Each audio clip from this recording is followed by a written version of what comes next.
Hello friends, आज हम लोग बात करेंगे CPA means consumer protection act 2019। तो ये जो हमारा कंज्यूमर प्रोटेक्शन एक्ट है, ये सबसे पहले इंट्रोड्यूस हुआ था 1986 में to protect the interest of the consumer and for the settlement of consumer dispute. Further इस कंज्यूमर प्रोटेक्शन एक्ट में अमेंडमेंट हुआ 2019 में। तो आज हम लोग बात करेंगे इसी अमेंडेड एक्ट मींस CPA 2019 के बारे में। तो ये जो हमारा कंज्यूमर प्रोटेक्शन एक्ट 2019 है, it was enacted by parliament and it replaced the older one means CPA 1986। ठीक है। अब ये जो हमारा कंज्यूमर प्रोटेक्शन एक्ट 2019 है, इसके पर्पस के बारे में अगर हम बात करें, ठीक है, तो नाम में ही क्या है, कंज्यूमर का protection means to protect the interest of the consumer. और दूसरा पर्पस क्या हुआ, प्रोवाइड कराना चीप एंड स्पीडी रेमेडी को for the settlement of the consumer dispute. ठीक है। तो ये हमारा CPA 2019 का पर्पस हुआ, प्रोटेक्शन देना, और दूसरी चीज़ क्या, प्रोवाइड कराना चीप और स्पीडी रेमेडी को for the settlement of consumer dispute. अब हम सबसे पहले समझेंगे कि कंज्यूमर कौन होते हैं। ठीक है, जैसा हम लोग बात तो कर रहे हैं कंज्यूमर प्रोटेक्शन एक्ट, तो हमको समझना चाहिए कि कौन होते हैं कंज्यूमर। ठीक है, तो consumer is a person who buys any good for a consideration, या तो उन्होंने खरीद लिया है, या फिर कौन होते हैं पर्सन, जो हायर करते हैं या अवेल करते हैं किसी भी सर्विस को फॉर अ कंसिडरेशन। ठीक है, which has been paid, partly paid और promised to be a paid is known as consumer. ठीक है, तो या तो उन्होंने किसी गुड्स को बाय कर लिया है या किसी सर्विस को हायर और अवेल कर दिया है। ठीक है, which has been paid, partly paid और प्रोमिस्ड टू बी पेड, तो ऐसे पर्सन को हम लोग क्या कहते हैं, कंज्यूमर कहते हैं। अब इनमें हमारा इंक्लूड दोनों ही ट्रांजैक्शन होते हैं मींस ऑफलाइन ट्रांजैक्शन भी इंक्लूड है और ऑनलाइन भी है, through the electronic means, by tele shopping, direct selling और द मल्टी लेवल मार्केटिंग। अब इस डेफिनेशन में हमारी सारी चीज़ें आती हैं। ठीक है, तो ऐसे लोग जो हैं वो क्या कहलाते हैं, कंज्यूमर कहलाते हैं। तो हम लोगों ने सबसे पहले समझ लिया 1986 में आया था, 2019 में जब अमेंडमेंट हुआ तो इसने पुराने वाले को रिप्लेस किया। पर्पस था प्रोटेक्ट करना और प्रोवाइड करना। ठीक है, फिर कंज्यूमर हमने समझ लिया, बाय करे या हायर करे, अवेल करे किसी भी सर्विस को। अब इसमें हमारी कमीशंस होते हैं। ठीक है, जिनको हम लोग क्या कहते हैं, CDRC कहते हैं, कंज्यूमर डिस्प्यूट रिड्रेसल कमीशन। उन्हीं को हम लोग शॉर्ट फॉर्म में कहते हैं CDRC। ये बेसिकली होती है किस चीज़ के लिए, कंप्लेन को लॉज कराने के लिए। ठीक है, तो कंप्लेन जो है कहीं पर भी लॉज हो सकती है means any of the following CDRC में, that is consumer dispute redressal commission. तो 3 टाइप की हमारी CDRC होती है, एक डिस्ट्रिक्ट कमीशन कहलाती है, स्टेट, एंड जो थर्ड होती है वो हमारी कहलाती है नेशनल कमीशन कहें या हम कहें नेशनल CDRC। तो एक एक करके समझते हैं इन CDRC के बारे में।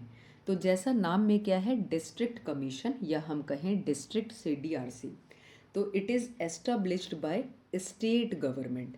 ठीक है, और जब डिस्ट्रिक्ट के बारे में बात हो रही है तो इसकी लोकेशन भी कहाँ होगी, each district of the state में। एंड ये जो डिस्ट्रिक्ट कमीशन होती है, it is headed by district जज। तो सारा लेवल जो है वो किसका है, डिस्ट्रिक्ट लेवल का है। इसीलिए कहाँ पर लोकेशन है, in each district of the state. कौन हेड करता है, डिस्ट्रिक्ट जज हेड करते हैं, and it is established by the state government. तो ये जो हमारी डिस्ट्रिक्ट कमीशन है, ये किन क्लेम को एंटरटेन करती है, अप टू ₹1 करोड़। ठीक है, तो इस टाइप की कंप्लेन को जो है कौन डील करती है, डिस्ट्रिक्ट कमीशन डील करती है। ये एक्ट करती है ओरिजिनल ज्यूरिसडिक्शन की तरीके से। तो हमारा एक होता है ओरिजिनल ज्यूरिसडिक्शन और एक होता है अपीलेट ज्यूरिसडिक्शन। ओरिजिनल ज्यूरिसडिक्शन की तरीके से डिस्ट्रिक्ट कमीशन एक्ट करती है। इसका मतलब क्या हुआ, complain can be made under CPA 2019 for claim, मतलब आप स्ट्रेट फॉरवर्ड डिस्ट्रिक्ट कमीशन में जा रहे हैं। ठीक है, अभी हम समझाएंगे आगे कि अपीलेट ज्यूरिसडिक्शन का क्या मतलब है। ठीक, तो हमने इतना समझ लिया कि डिस्ट्रिक्ट कमीशन जो है एस्टेब्लिश्ड कौन करती है, स्टेट गवर्नमेंट, सिचुएटेड है डिस्ट्रिक्ट ऑफ द स्टेट में, हेडेड होती है बाय द डिस्ट्रिक्ट जज और एंटरटेन करती है claim up to ₹1 crore and act करती है एक ओरिजिनल ज्यूरिसडिक्शन के तरीके से। लेकिन मान लो कोई पर्सन है जो कि डिससेटिस्फाइड है बाय एन ऑर्डर और जजमेंट ऑफ डिस्ट्रिक्ट कमीशन, तो ऐसे लोग क्या काम कर सकते हैं, अपील कर सकते हैं जाकर कहाँ, अपने अपर लेवल पे, दैट इज स्टेट कमीशन में। लेकिन फिर भी टाइम पीरियड क्या है, within 45 days from the date of order. ठीक है, तो ये हमारी बात हो गई डिस्ट्रिक्ट CDRC के बारे में या डिस्ट्रिक्ट कमीशन के बारे में। नेक्स्ट लेवल की जो CDRC है वो है हमारी स्टेट कमीशन की। अब हम स्टेट कमीशन कहें या स्टेट CDRC कहें, बात एक ही है। तो जैसे डिस्ट्रिक्ट कमीशन भी एस्टेब्लिश्ड हुई थी बाय स्टेट गवर्नमेंट, उसी तरीके से स्टेट कमीशन जो है वो भी एस्टेब्लिश्ड होती है बाय स्टेट गवर्नमेंट। ठीक है, अब वो डिस्ट्रिक्ट लेवल की कहानी थी और ये हमारी स्टेट लेवल की कहानी है। ठीक है, तो ये जो स्टेट कमीशन है ये सिचुएटेड होती है in the capital of each state. ठीक है, तो वो वहाँ हमारी कहाँ पे थी, डिस्ट्रिक्ट में लोकेटेड थी, और ये हमारी कहाँ है, कैपिटल ऑफ ईच स्टेट में। वो हेडेड हो रही थी बाय द डिस्ट्रिक्ट जज, तो ये हेडेड होगी बाय जज ऑफ हाई कोर्ट। ठीक है, क्योंकि ये स्टेट लेवल के बारे में बात है। डिस्ट्रिक्ट कमीशन हमारी क्लेम को एंटरटेन करती थी अप टू ₹1 करोड़। इसी को थोड़ा सा आगे बढ़ जाइए, ₹1 to 10 करोड़, ये हमारी इस टाइप के क्लेम को एंटरटेन करती है। ये जो हमारी स्टेट कमीशन होती है ये ओरिजिनल ज्यूरिसडिक्शन की तरीके से भी काम करती है और अपीलेट ज्यूरिसडिक्शन के तरीके से भी काम करती है। ओरिजिनल का मतलब क्या है, कंप्लेन जो है इसी में आप स्ट्रेट वे कर रहे हो। लेकिन अपीलेट का मतलब क्या था, क्योंकि पार्टी डिससेटिस्फाइड थी डिस्ट्रिक्ट कमीशन के जजमेंट से, तो वो कहाँ पर अपील करेगी, स्टेट कमीशन में। तो ये जो पार्टी डिससेटिस्फाइड थी विद द जजमेंट या हम कहें order given by the district commission, तो ये जो अपील कर रही है, ठीक है, इस ऑर्डर के खिलाफ टू द स्टेट कमीशन, तो इसी ज्यूरिसडिक्शन को हम लोग कहते हैं अपीलेट ज्यूरिसडिक्शन। तो हमारा डिस्ट्रिक्ट कमीशन जो था वो खाली एक्ट करता था ओरिजिनल ज्यूरिसडिक्शन के तरीके से, लेकिन जो स्टेट कमीशन है चाहे वो नेशनल कमीशन ही क्यों ना हो, ये दोनों के तरीके से एक्ट करेगा। मींस ओरिजिनल ज्यूरिसडिक्शन के तरीके से भी काम करेगा और अपीलेट ज्यूरिसडिक्शन के तरीके से भी काम करेगा। अब मान लो कोई पर्सन है वो डिससेटिस्फाइड है विद द ऑर्डर या जजमेंट ऑफ स्टेट कमीशन, तो भाई ये अपने नेक्स्ट लेवल पे जाएंगे, तो वो अपील कर सकते हैं कहाँ पर जाकर, नेशनल कमीशन में जाकर। लेकिन इनके लिए टाइम पीरियड क्या है, 30 डेज का है from the date of order. जबकि वहीं डिस्ट्रिक्ट कमीशन के लिए टाइम पीरियड क्या था, 45 डेज का था। लेकिन स्टेट कमीशन के पास कितना टाइम पीरियड है, within 30 days from the date of order. अब हमारी जो नेक्स्ट कैटेगरी है वो है क्या, नेशनल कमीशन की या हम कहें नेशनल CDRC की। तो डिस्ट्रिक्ट कमीशन था या स्टेट कमीशन था, it is established by state government, लेकिन अब बात थोड़ी अपर लेवल की आ गई। ठीक है, तो national commission is established by central government. ठीक है, तो इसका लोकेशन भी कहाँ है, दिल्ली में है, और हेडेड है बाय द जज of Supreme Court as president. ठीक है, तो जैसे डिस्ट्रिक्ट कमीशन में डिस्ट्रिक्ट जज थे, स्टेट कमीशन में हमारे हाई कोर्ट के जज थे, और सुप्रीम कोर्ट के जज जो हैं वो कहाँ पर होते हैं, नेशनल कमीशन में हैं, और वही एक्ट करते हैं एज प्रेसिडेंट।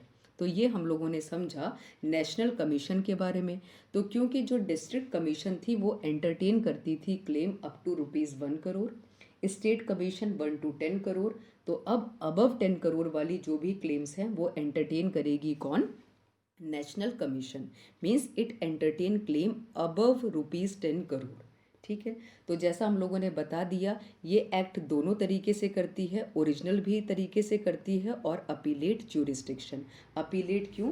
क्योंकि जो पार्टी डिससेटिस्फाइड थी स्टेट कमीशन के ऑर्डर से, जजमेंट से, वो विद इन 30 डेज अपने ऑर्डर को फाइल कर रही थी। कहाँ पर? नेशनल कमीशन में। तो नेशनल कमीशन कैसे एक्ट किया? As appellate jurisdiction. अब बात आती है कि जो व्यक्ति डिससेटिस्फाइड है विद द ऑर्डर और judgment made by national commission, तो वो अपील कर सकते हैं जाके सुप्रीम कोर्ट में, ठीक है, लेकिन within a period of 30 days from the date of order. तो इस तरीके से हम लोगों ने CDRC को समझ लिया, district commission, state commission and national commission. तो अब हम लोग जान चुके हैं अमेंडमेंट इसका हुआ था 2019 में। पर्पस के मतलब में प्रोटेक्ट कर रहा है कंज्यूमर को और प्रोवाइड करा रहा है चीप और speedy remedy for the settlement of consumer dispute. Consumer कौन होते हैं? मीन्स जो बाय करते हैं गुड्स को या हायर करते हैं और अवेल करते हैं किसी भी सर्विस को। CDRC के 3 लेवल हमने समझ लिए। अब 5th पॉइंट हमारा आता है CMC। CMC का मतलब होता है consumer mediation cell. Consumer mediation cell का मतलब है कि जैसे हम लोगों ने ये 3 लेवल के कमीशन के बारे में बात करी, तो हर कमीशन के पास एक सेल होता है जिसको हम लोग क्या कहते हैं? कंज्यूमर मीडिएशन सेल कहते हैं। तो इसको आप नाम पे देखिए तो क्या है? मीडिएशन मीन्स कहीं ना कहीं मीडिएटर के बारे में बात हो रही है, ठीक है। तो ये इंक्लूड करता है एजेंसी को या हम कहें थर्ड पार्टी को, जो क्यों हेल्प करता है? बस टू रिजॉल्व द डिस्प्यूट्स, ठीक है। तो ये एक तरीके का क्या काम किया? मीडिएटर का काम किया, थर्ड पार्टी का काम किया, जो कि हेल्प करता है दोनों पार्टी को टू रिजॉल्व द डिस्प्यूट, और इसको हम लोग कहते हैं CMC means consumer mediation cell. फिर 6th पॉइंट में लिखा है CCPA means central consumer protection authority, ठीक है। तो ये जो अथॉरिटी है ये बेसिकली किस लिए है? टू रेगुलेट द मैटर जो भी रिलेटेड हैं to the violation of rights of consumer, unfair trade practice से या फिर फॉल्स और मिसलीडिंग एडवर्टीजमेंट से, ठीक है। तो इन्हीं सब मैटर को रेगुलेट करने के लिए प्रावधान आया CCPA का means central consumer protection authority का। जबकि CMC किस लिए था? डिस्प्यूट्स को रिजॉल्व कराने के लिए। वो एक एजेंसी थी, वो एक थर्ड पार्टी थी। अब हम बात करेंगे 7 पॉइंट में प्रोसीजर ऑफ कंप्लेन के बारे में, ठीक है, कि कैसे कंप्लेन को फाइल किया जाता है। तो कोर्ट फीस जो होती है कंज्यूमर कंप्लेन के लिए, है ना, उसके बारे में अगर हम समझें तो कंप्लेनेंट इज़ रिक्वायर्ड टू पे फी ओनली इन डिस्ट्रिक्ट फोरम, ठीक है। ये एक इम्पॉर्टेंट चीज़ है। अगर कंप्लेनेंट को फाइल करना है किसी कंप्लेन को, तो केवल फीस उनको पे करनी होती है डिस्ट्रिक्ट फोरम में, ना कि स्टेट पे और नेशनल CDRC में। वहाँ फीस की कोई रिक्वायरमेंट नहीं होती। तो अगर हम इस फीस को देखें तो अगर क्लेम आपका लेस देन 5 लाख है तो कोई फीस की ज़रूरत नहीं होती, कोई कोर्ट फीस नहीं लगती। वहीं अगर आप क्लेम कर रहे हैं बिटवीन 5 to 10 लाख तो फीस होती है ₹200, और अगर आपका क्लेम मोर देन 10 लाख का है तो फीस जो होती है कोर्ट की वो होती है ₹400, ठीक है। तो प्रोसीजर ऑफ कंप्लेन में हमने समझा कि फीस को पे करने की ज़रूरत केवल डिस्ट्रिक्ट फोरम में है, ना कि स्टेट और नेशनल कमीशन में है, और वो भी हमारा नेग्लिजिबल है ना, क्योंकि अगर आपका क्लेम लेस देन 5 लाख का था तो नो फीस, 5 to 10 लाख के बीच में है तो ₹200 एंड ₹400 है अगर आपका क्लेम मोर देन 10 लाख है। कंप्लेन कैसे भी आप फाइल कर सकते हो, ऑनलाइन भी फाइल कर सकते हो या फिर ऑफलाइन भी फाइल कर सकते हो। तो ये हमारा होता है क्या? प्रोसीजर ऑफ कंप्लेन का। लिमिटेशन पीरियड जो है ये हमारा प्रेस्क्राइब करता है टाइम लिमिट्स को, ठीक है। तो जो हमारा सेक्शन 69 है CPA 2019 का, वो कहता है कि कंप्लेन फाइल हो जानी चाहिए within period of 2 year from the date of dispute और कॉज ऑफ एक्शन। तो लिमिटेशन पीरियड कितने का है? 2 ईयर्स का होता है। 2 ईयर्स के बाद किसी भी तरीके की कंप्लेन को एंटरटेन नहीं किया जाता। हाँ, अगर कंप्लेनेंट जो है कोई वैलिड या सेटिस्फैक्ट्री रीज़न प्रोड्यूस कर दे ठीक है, कि इस वजह से वो अपने केस को फाइल नहीं कर पाए थे with in a period of 2 year, तो ये CDRC के ऊपर है कि हो सकता है कि ऐसे क्लेम को भी वो एंटरटेन कर ले। लेकिन फिर भी लिमिटेशन पीरियड जो होता है वो विद इन 2 ईयर का होता है from the date of dispute और the cause of action. Complainant can represent his case with और without the help of advocate. तो ज़रूरी नहीं है कि अपने केस को रिप्रेजेंट करने के लिए उनको एडवोकेट ही चाहिए, वो खुद भी चाहें तो अपना केस रिप्रेजेंट कर सकते हैं। ठीक है, तो ये हमारा हो गया प्रोसीजर ऑफ कंप्लेन, जहाँ पर हम लोगों ने कोर्ट फीस के बारे में बात करी, कंप्लेन ऑनलाइन या ऑफलाइन आप लॉज करा सकते हो, लिमिटेशन पीरियड 2 ईयर का होता है, वो अपना केस चाहें तो खुद भी रिप्रेजेंट कर सकते हैं या हेल्प भी ले सकते हैं एडवोकेट की। अब 8th पॉइंट जो है वो है हमारा ऑफेंसेस का और पेनल्टीज़ का। ठीक है, तो जैसा कि हम लोग जानते हैं CCPA के बारे में, जो कि मैटर्स को रेगुलेट करती थी, means central consumer protection authority. तो whoever fail to comply with any direction of central authority, तो ये चीज़ हमारी पनिशेबल है, और इसके लिए जो पनिशमेंट है वो 6 मंथ का इम्प्रिजनमेंट है, 20 लाख रुपीज़ फाइन है, या फिर दोनों है, क्योंकि वो डायरेक्शन सेंट्रल अथॉरिटी का फॉलो नहीं कर रहे हैं। ठीक है, दूसरी तरफ पनिशमेंट जो है मैन्युफैक्चरिंग के लिए for sale, storing, selling, distributing, importing products containing adulterant.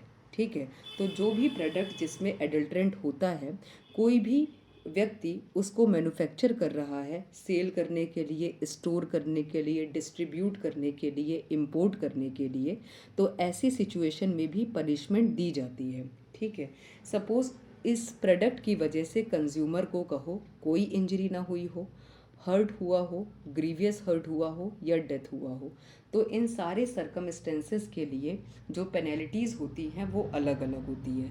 Suppose consumer को कोई इंजरी नहीं हुई, ठीक है, लेकिन क्या हुआ, उसकी लाइफ एंडेंजर हुई, तो ऐसी सिचुएशन में पनिशमेंट होती है 6 मंथ का इम्प्रिजनमेंट, 1 लाख रुपीज़ फाइन। और वहीं इस प्रोडक्ट की वजह से अगर कंज्यूमर को हर्ट हो जाए तो 1 ईयर का इम्प्रिजनमेंट है और 3 लाख रुपीज़ फाइन है। ग्रीवियस हर्ट और ज़्यादा सीरियस चीज़ हो गई तो 7 ईयर का इम्प्रिजनमेंट है और 5 लाख रुपीज़ फाइन है। और अगर कंज्यूमर की डेथ हो जाती है तो इम्प्रिजनमेंट जो है 7 ईयर से लेके लाइफ इम्प्रिजनमेंट और 10 लाख रुपीज़ फाइन है। ठीक है, तो ये हमारा क्या है ऑफेंसेस और पेनल्टी के बारे में। अगर डायरेक्शन आप फॉलो नहीं कर रहे थे तो हमारा था 6 मंथ का इम्प्रिजनमेंट, 20 लाख रुपीज़ फाइन, या फिर बोथ। मैन्युफैक्चरिंग के लिए, ठीक है, no injury, hurt, grievous hurt और डेथ, इसके लिए हम लोगों ने पनिशमेंट समझ लिया। अब 9th पॉइंट आता है हमारा CPA एंड मेडिकल प्रोफेशन। ठीक है, तो कंज्यूमर प्रोटेक्शन एक्ट जो हमारा पहले वाला था 1986, वो कहीं पर भी इंक्लूड नहीं करता था हेल्थ केयर को in the list of service. ठीक है, तो ये एक इम्पॉर्टेंट चीज़ है कि जो सर्विसेज की लिस्ट थी उसमें कहीं पर भी हेल्थ केयर नहीं आता था। लेकिन 1995 में सुप्रीम कोर्ट ने in a case of Indian Medical Association versus VP Shantha case, ठीक है, तो ये हमारा एक लैंडमार्क जजमेंट था, IMA वर्सेस VP शांता 1995। तो सुप्रीम कोर्ट ने कंक्लूड किया कि जो मेडिकल सर्विसेज हैं वो फॉल करेंगी with in the ambit of services. ठीक है, तो कहीं पर भी वैसे तो स्पेसिफिकली मेंशन नहीं था हेल्थ केयर, लेकिन सुप्रीम कोर्ट ने बोला कि पेशेंट जो है वो कंज्यूमर हैं, क्योंकि जो मेडिकल प्रैक्टिशनर होते हैं they are making money by rendering the medical service, इसीलिए उन्होंने बोला कि मेडिकल सर्विस जो है वो फॉल करेगी with in the ambit of service. अब हम लोगों ने जैसे डेफिनेशन से समझ लिया था कि कंज्यूमर क्या होता है, और वहाँ हम लोगों ने समझा था कंज्यूमर वो पर्सन होता है जो बाय करता है किसी भी गुड को फॉर द कंसिडरेशन, या हायर करता है और अवेल करता है किसी भी सर्विस को फॉर कंसिडरेशन। तो जो सर्विस है वो हमारी डिफाइन है section 2 sub section 42 of CPA में। ठीक है, इसका मतलब क्या हुआ, service which is made available to potential user.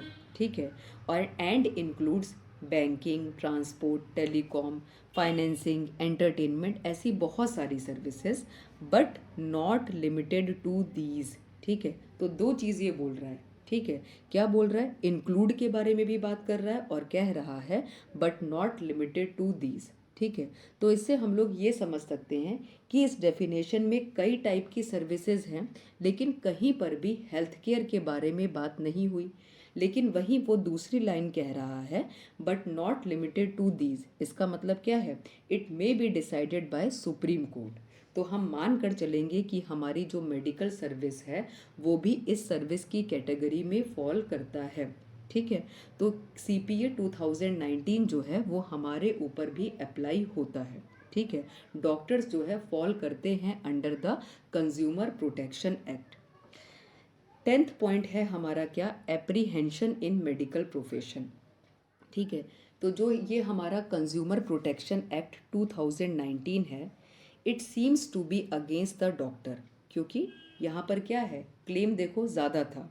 Doctor में be sued now for greater amount. District commission में कितना? Less than 1 crore.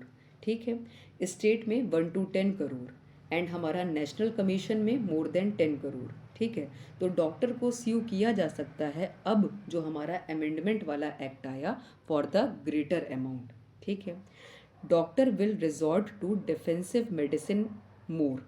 Defensive medicine का मतलब अब वो क्या काम करेंगे?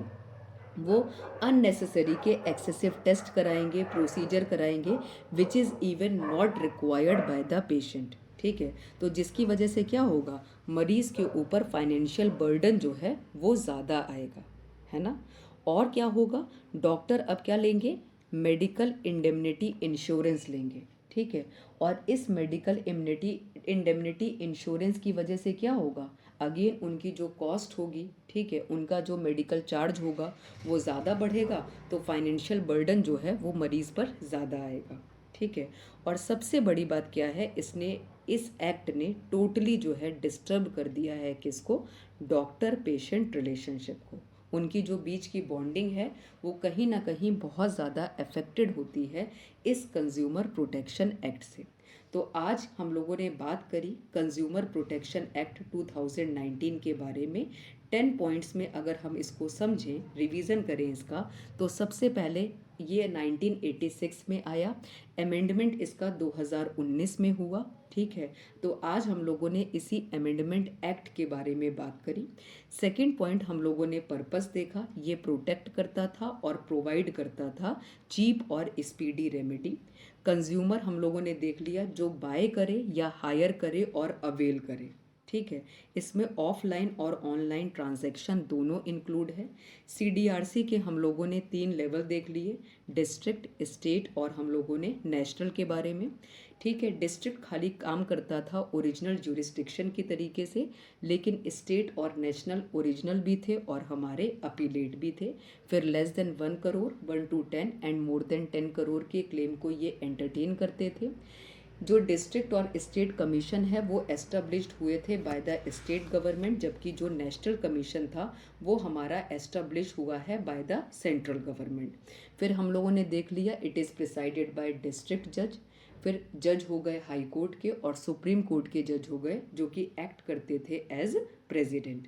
45 डेज़ का टाइम पीरियड मिला था डिस्ट्रिक्ट कमीशन को अगर आप वहाँ से डिससेटिस्फाइड थे। बाकी सभी के लिए 30 डेज़ का टाइम पीरियड था। CMC मतलब मीडिएशन है, थर्ड पार्टी और एजेंसी का है, जिसमें वो आपकी हेल्प करती है to resolve the dispute. CCPA matters को रेगुलेट करती है, like unfair trade practice, false और misleading advertisement. Procedure of complaint, खाली फीस लग रही थी डिस्ट्रिक्ट फोरम में, कोई फीस स्टेट या नेशनल CDRC में नहीं लगती है। ठीक है, और वो भी हमारा नेग्लिजिबल अमाउंट है।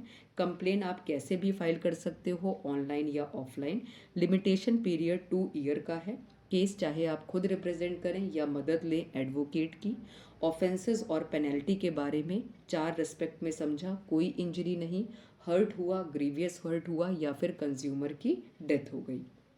फिर हम लोगों ने समझा 1995 Indian Medical Association versus VP Shanta, means medical service भी फॉल करती है with in the ambit of services. ठीक है। एंड लास्ट हमारा क्या था, एप्रीहेंशन इन मेडिकल प्रोफेशन, स्यू कर सकते हो अब आप ग्रेटर अमाउंट के लिए। डिफेंसिव मेडिसिन यूज़ करेंगे तो फाइनेंशियल बर्डन पड़ेगा, ठीक है, उनके ऊपर भी फाइनेंशियल बर्डन बढ़ेगा क्योंकि अब वो लोग क्या लेते हैं, मेडिकल इंडेमनिटी इंश्योरेंस लेते हैं। और अल्टीमेटली कुछ भी हुआ हो, इस एक्ट की वजह से टोटली डिस्टर्ब हो गया है डॉक्टर पेशेंट रिलेशनशिप। तो ये हमारी बात हो गई आज किसके बारे में, CPA, कंज्यूमर प्रोटेक्शन एक्ट 2019 के बारे में। Thank you.